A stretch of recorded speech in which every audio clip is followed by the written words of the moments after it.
Acclamez le Seigneur avec des cris de joie. Je ne m'attache pas aux amis, mais j'attache ma vie à Jésus. Amen. Parce que Jésus, c'est l'ami fidèle. C'est l'ami qui ne déçoit jamais. C'est l'ami qui combat pour toi. C'est l'ami qui t'a racheté. C'est l'ami qui te défend de ta cause. C'est l'ami qui n'abandonne jamais. Il dit dans sa parole, si tu traverses les eaux, je serai avec toi. Si tu traverses les flammes ne te consumeront pas. Je ne t'abandonnerai pas. Je ne te délaisserai pas. Je serai avec toi comme j'ai été avec Moïse. Sois fidèle. Amen. Si Josué et Caleb sont arrivés à la terre promise, c'est parce qu'ils avaient l'attachement. Attachement à Dieu, attachement au Dieu de Moïse. Quand tout le monde disait n'importe quoi, Josué et Caleb voyaient la grandeur de Dieu, la puissance de Dieu. Ils avaient confiance en Dieu, ils avaient confiance en Moïse. Amen. Ils avaient confiance au message. Ils avaient confiance à la parole. C'est pour cela qu'ils ont cru et ils sont allés jusqu'à la terre promise. Ils avaient la confiance. Et c'est que le temps où alliance nayo, mon frère, vous ne savez pas ce que ça va produire dans l'avenir. Tant que alliance nayo, je sais nanga. Osala alliance nayo. Aka papa azate, papa moné Nazaré, Jésus Christ de Nazareth. Alléluia. Tant que alliance nayo, na ba promesse nayo. Ozoyo ba kenga na ba promesse lokola Joseph. Nazala ba promesse nangala na ko mo konzité moi c'est à Potiphar ko isangati nazala ba promesse ako isangala nzerate na komina mo konzité nazala ba promesse nazala ba promesse vanga na likolo ya ba alliance okomona makambo. Alléluia. Amen. Yango bibelobi. Sauf que vous allez attacher, tu porteras des fruits.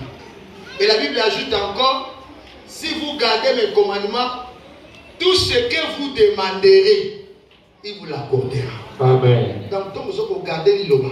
Et nous sommes aussi dans le Je me rappelle quand je partais au Danemark, quand on a eu visa, on a eu de l'Anzambe pour la ticket. Il faut vous marier et partir. On a dit Bobo de l'Anzambe. On a besoin de 5 000 $. On a besoin de 5 000 $ pour mon voyage. Un jour le matin, Nzambe a dit que na ope sombongo wana lelo. Abimi na tongo. Ake okutana na mama olangi abinga nga na tongo. Tango na komi avana na veranda. Mama olangi abimi atalinga. Ah j'y pétier là, ngabi oui je suis là. Atuninga. Tu as déjà acheté des billets pour toi et ta femme. Ngabi namte. Ngabi laisse. Je vais payer pour toi et ta femme. Oh Jésus. Alors il en a laisse. Je vais payer pour toi et ta femme.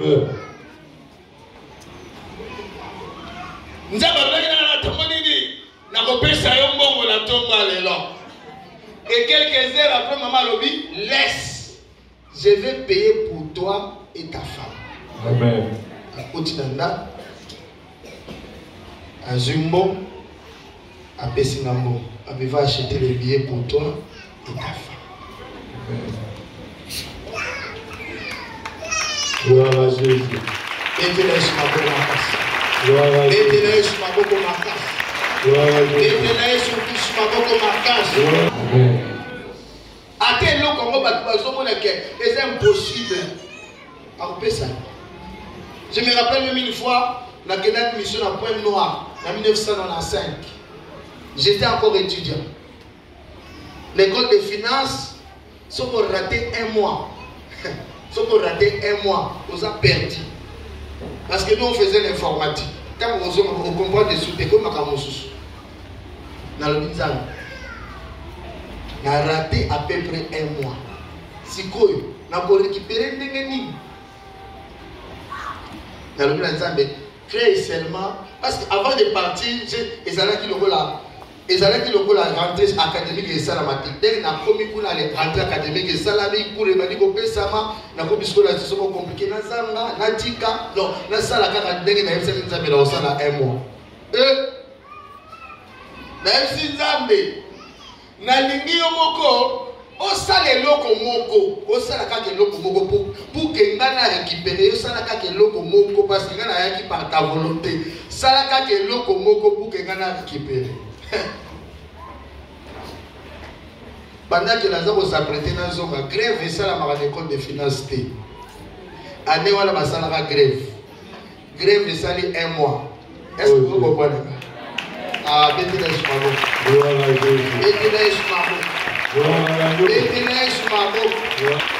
Dans Josué chapitre 1 verset 8, il dit que ce livre de la loi ne s'éloigne pas de ta bouche.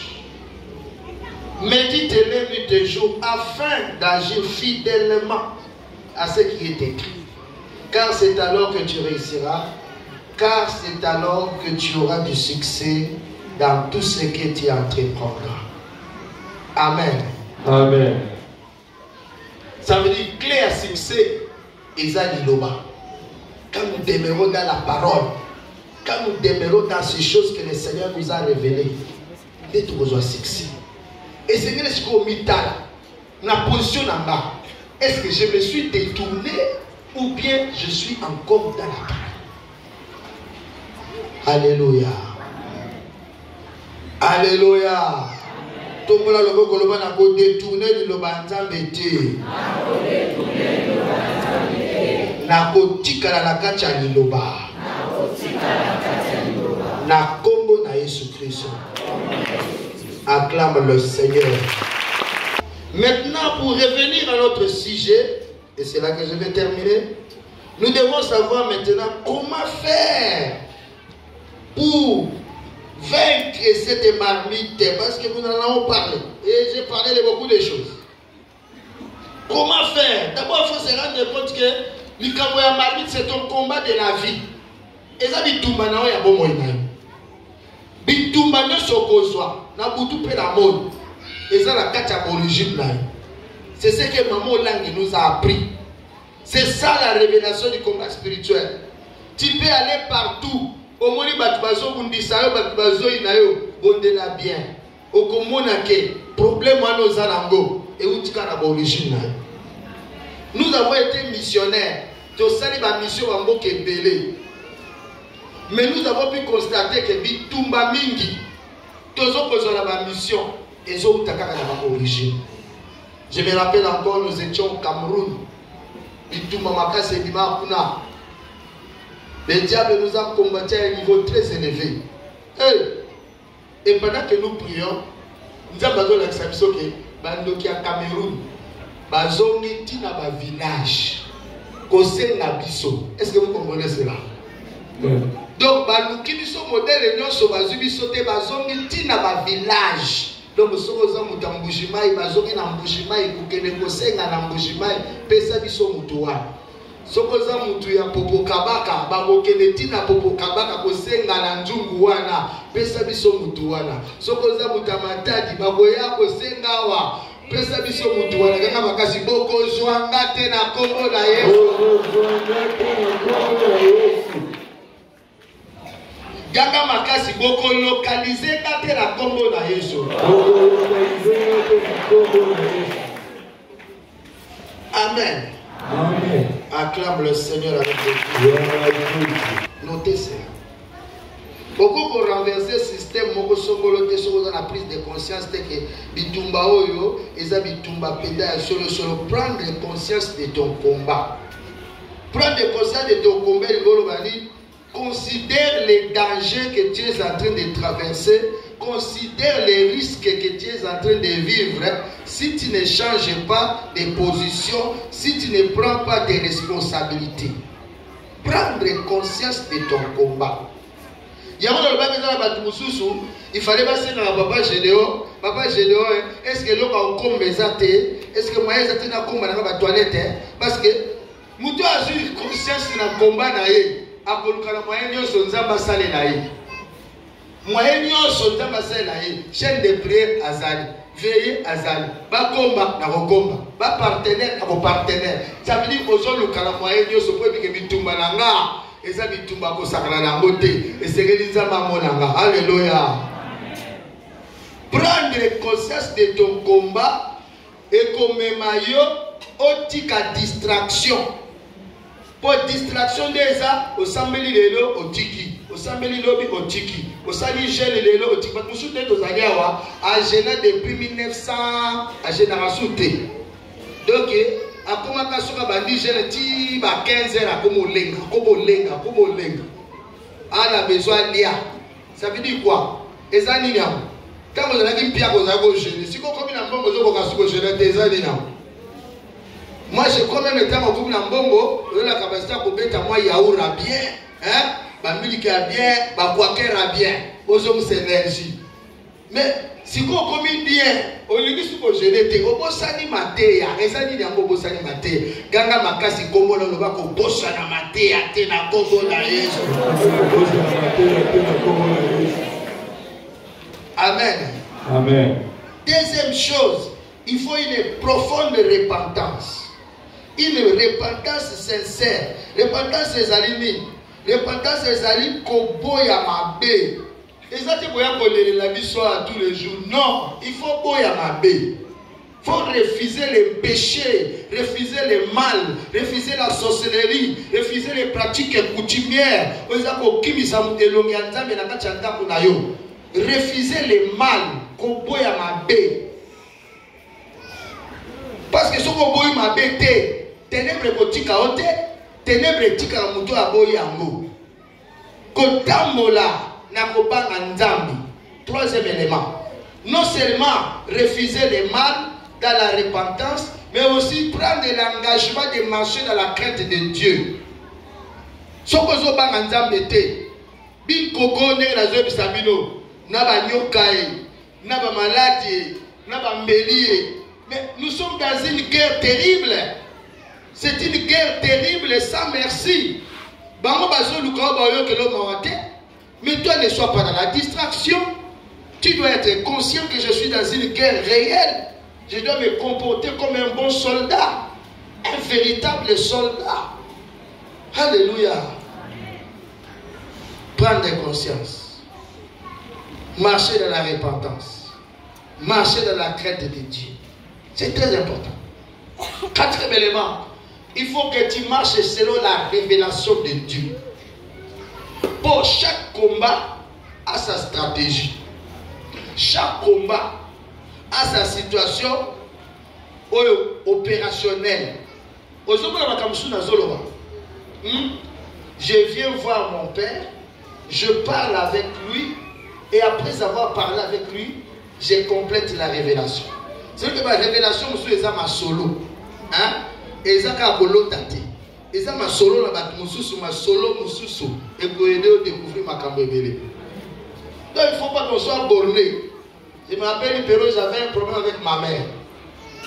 Je n'étais pas d'accord sur une situation et je me suis fâché sérieusement.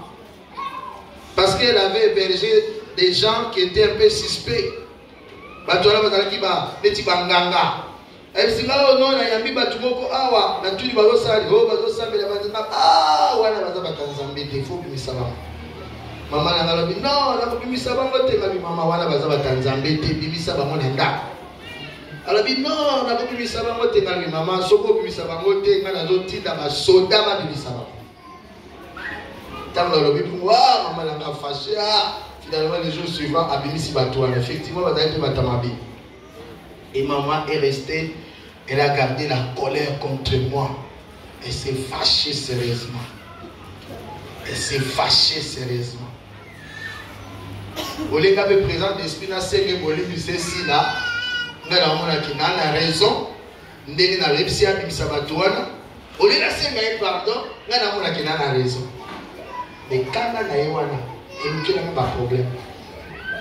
Na kutani na bitumba moko impossible na bondeli nzaba luna non faut bonisa la maman. Est-ce que vous me comprenez? Nzamba lobi nanga il faut bongisa na mama wana. Na ina Kishasa. Nzamba lobi nanga il faut que nous tala. Ose na pardon. Na somi biloko na tondisi biloko na voiture na ba cadeau na yaki na ngona yeti nanga.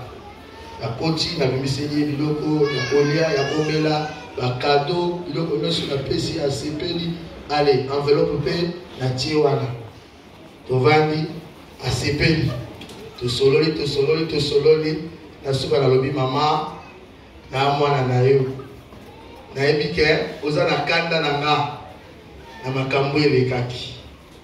Dai ko se mo bolibisi. Na fuka mi liboso na ye. Na lobi mama limbisa ngai. Mama na nga lobi ya solo na okaki motema pasi na oyo lobaki pe na lobaki mabe mingi mpona me na oyo sali lelo na kombo na Yesu Kristo na retire maloba na nga pe na sengi Nzambe apambola Monsieur za koliete Monsieur za kobongisa na mutu moko na lingi totanga ngo J'ai 3. J'ai le nom de Jésus. Dans le livre des Juges, chapitre 6, je commence à partir du verset 25.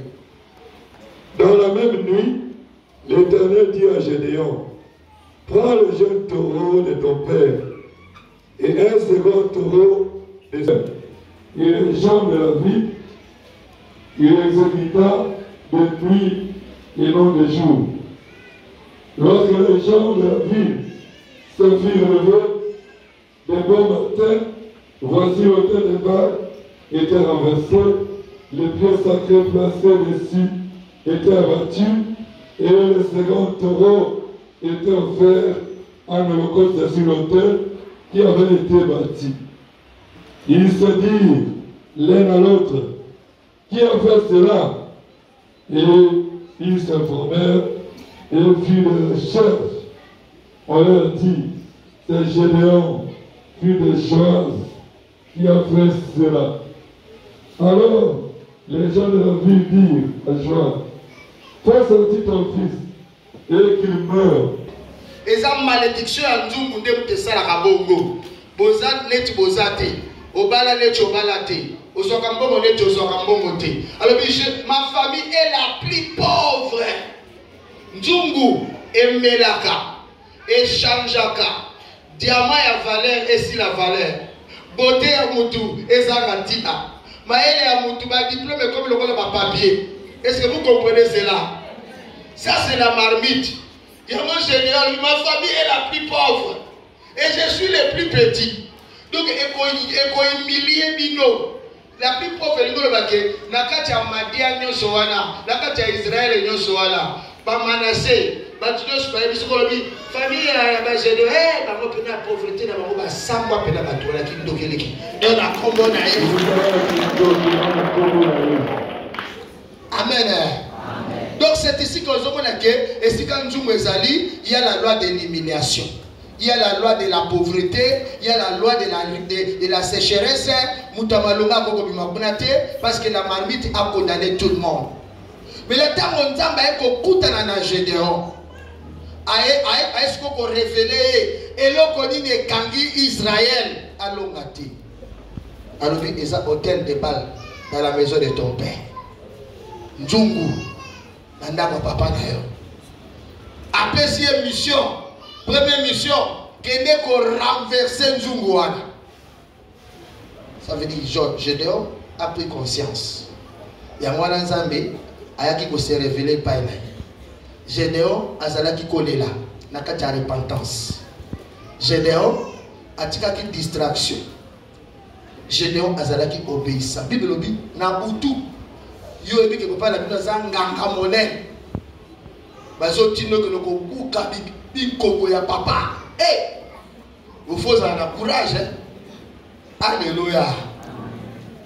Ça veut dire na kati ya bitumbo ezali kamba courage Obéissance n'a courage. Notez. Obéissance n'a courage. Yébé Kezabitumba. Aucun soldat ne peut réussir de grandes missions s'il n'est pas courageux. Le travail du combat spirituel, c'est un travail de courageux. Le courage, c'est quoi? C'est la capacité d'affronter des obstacles horribles et de les surmonter. Surmonter les émotions. Surmonter les émotions. Surmonter la peur. Il fallait surmonter la peur pour entrer dans les sanctuaires du père de Gédéon et casser l'autel de Baal. C'était sacré. Il fallait Gédéon contre la chambre noire. Chambre noire, il y a papa naï. À poupola yango.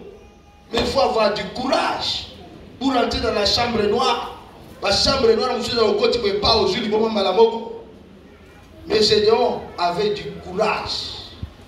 Il avait du courage. Ganga makasi courage na vie nanga. Courage na vie nanga. Il faut avoir le courage, JCC. Tu dois être courageux. Ozo bunda bitumba. Ozo tang, ozo kutana na mikakatano. Ozo lembate. Courage. Bazo sekayo, bazo cholayo. Mais il faut focaliser kaka na nzambe wana. Courage. Alléluia. Quand on a commencé avec la JCC, un jeune comme moi, j'avais 21 ans. Dans la Bible, et mes amis me regardaient. Il y a la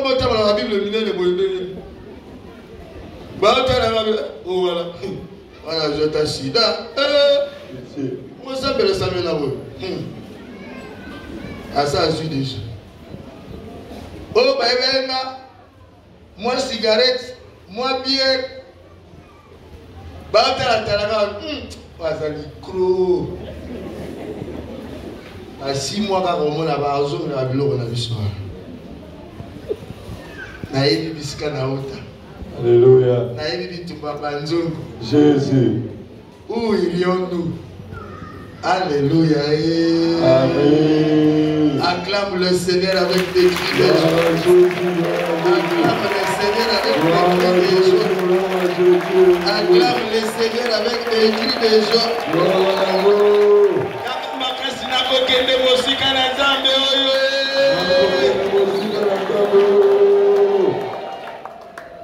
Amen. Amen. Il faut du courage, mes bien-aimés. J'avais encore 29 ans quand mon épouse a accouché notre premier enfant. Mais il faut voir comment les médecins étaient étonnés. Ndenge nazo répondre bango, ndenge nazo bana bango batuninga okota na salle d'homme na okota. Bah généralement mibali babangaka misuba okaka somo akota na teno to ntopere moi na okota, na okota. Botalanga et je donc devenir va mais courage les kandelo. Na kotiti la salle d'homme. Bango bazo opérer na simi moi sinanga na zobondi. Na zobondi na liboso la bango. Bazomona ndé na zobondela. Bazomona ndé na zobondela. Basali opération moi na bimi na zui mwana na consacré na nzambe na kati mutolo. Bazomona ce jeune homme de 29 ans ce qu'il est en train de faire. Balobi na bima na mwana l'état la zobela mwana nzambe abisinga te otika mwasi na yote. Na tiki mwana na zongi na tali bona moni tension mwasi na ngai ezokita bali bayi banga mwasi na bandi ko bondela bazotalanga bazomona ndenge tension ezomata. Alléluia. Amen. Il faut du courage. Alléluia. Il faut beaucoup de courage. Amen. Dire à un médecin alors il a moins à ça 3 heures d'ida beaucoup fanga le billet beaucoup faté. Médecin je comprends que tu es un peu traumatisé. Naza traumatisé témoin on a beaucoup faté. Amen. Alléluia. Amen. À la fin, le médecin va comment ngai. Le Père du miraculé. Jésus. Le Père du miraculé. Jésus. Acclame Jésus avec des cris de joie. Acclame Jésus avec des cris de joie.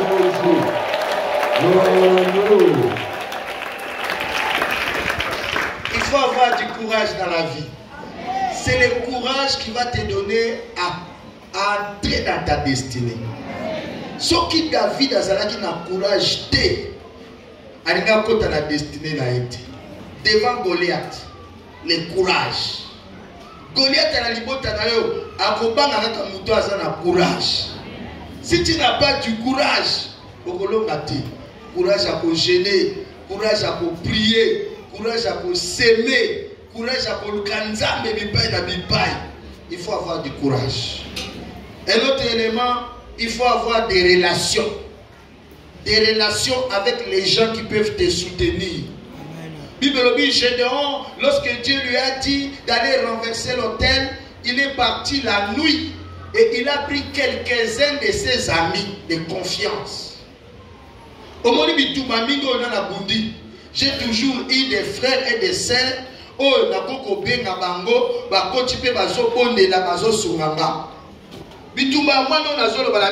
C'était un combat de très haut niveau.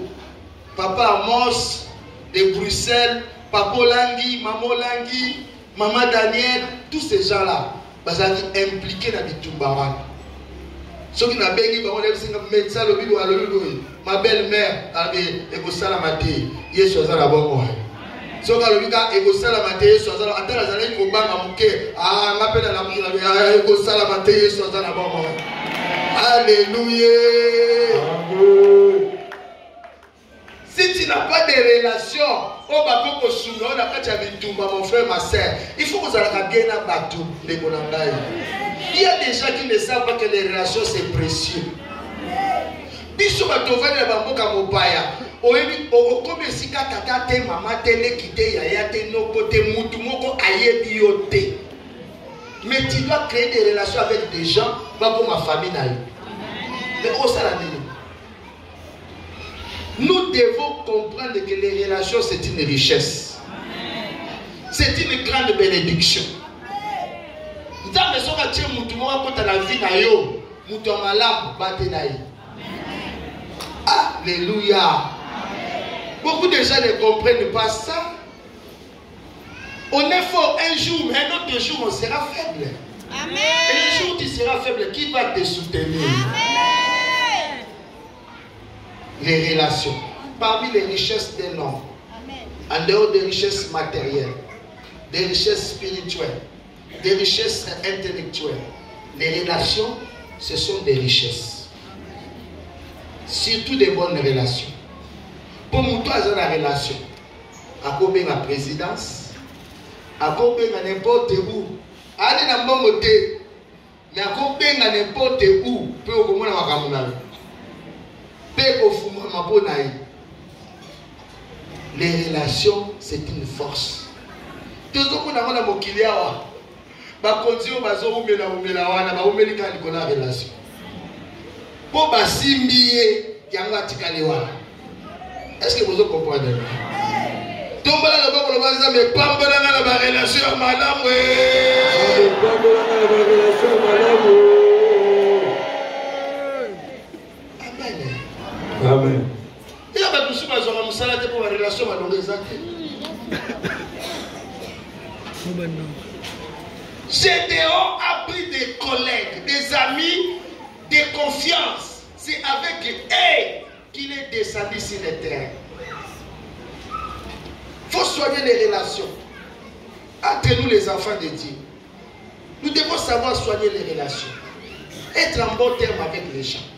Les camoula mototé. Aux gens déjà la vie tout ballon la famille là. Oye ah. Oh nous avons un problème. Hein? Parce qu'il y a des gens qui ont abandonné la famille, à Kima Bango, Kindokeleki, tout ça maintenant. Oye, awa, on va nous créer un problème, mais ça ne va pas quand même. Alléluia. Amen. Alléluia. Amen. Et puis ça faisait on zamba pambola, on a gauche, on a droite, zamba pambola. Zamba pambola, yo, pambola, yo, pambola, yo. A pambola, yo, soyez béni, soyez béni, soyez béni. Amen. Amen. Soigner les relations. Savoir prendre les risques. Notez. Il faut savoir prendre les risques. Gédéon a pris les risques de se lever la nuit Également, il faut savoir suivre les signaux de Dieu, les temps de Dieu. Il pouvait venir le jour, mais il est venu la nuit. Pourquoi la nuit? Parce que les moments de la nuit, c'était les moments propices où il n'y a pas de gens qui peuvent s'opposer à lui. Ça veut dire il y a un temps pour tout. On peut mélanger ma camion sauter dans Malamoko. Il faut que le temps oyo, et ça temps na se concentrer dans les Kambugoy. Temps oyo, et ça temps il y a distraction té. Temps oyo, et ça temps au fona au kanzam. Temps oyo, et ça temps on a kolobani sous-souté. Ah. Il faut savoir les temps. C'est le temps. Les gens qui connaissent la notion du temps, tous les commandos travaillent avec le temps. Ceux qui me disent qu'ils vont à la banque, on va étudier alarme après combien de secondes. Policier après combien de secondes. On va calculer le temps, on va coopérer avant que l'alarme est là, avant que le policier ait le cas. Donc, on coopérer dans 10 secondes de ton colon. Et c'est comme ça aussi dans les combats spirituels. Tant que vous bunda pour la bitumba na yo, il faut en attendre que autant et ça allait se quitter. Alléluia. Amen. Acclame le Seigneur avec les cris de joie. Acclame le Seigneur avec les cris de joie. Acclame le Seigneur avec les cris de joie. Ganga makasi na kolonga na kombo na Yesu Kristo. Na kolonga na kombo na Yesu Kristo. Amen. Amen. Bible dit que Gédéon a renversé Oten. Ça veut dire non seulement notion de temps, mais il faut aussi qu'on secoue le système wana panda. Il faut qu'on panda le système wana. Toute ta vie, il faut qu'on panda le système wana. J'aime beaucoup mon épouse. Souvent, quand on a quelques combats, au moins la combo le bagarre le compte tout à l'ipoma, la pandit tout voilà, et qu'on soit monté au nom de Jésus-Christ. Lève la tête de la douce calabion, donc il a détecté déjà que problème, déjà problème est un jour. Alléluia. Amen. Amen. Donc c'est pour dire que et c'est guérito il va pour patazunguana dans toutes les circonstances, dans tous les cas où il faut bimenayo. Il y a des références des Akara Moko, Nzungu, Ganga Makasi, Nzungu, Nzungu ya Libota, Epanzana, Oela Nakanga, Oela Nakabanaga, Oela Nakanakoraga, na Pokwa Lelo, na Panti Pantio,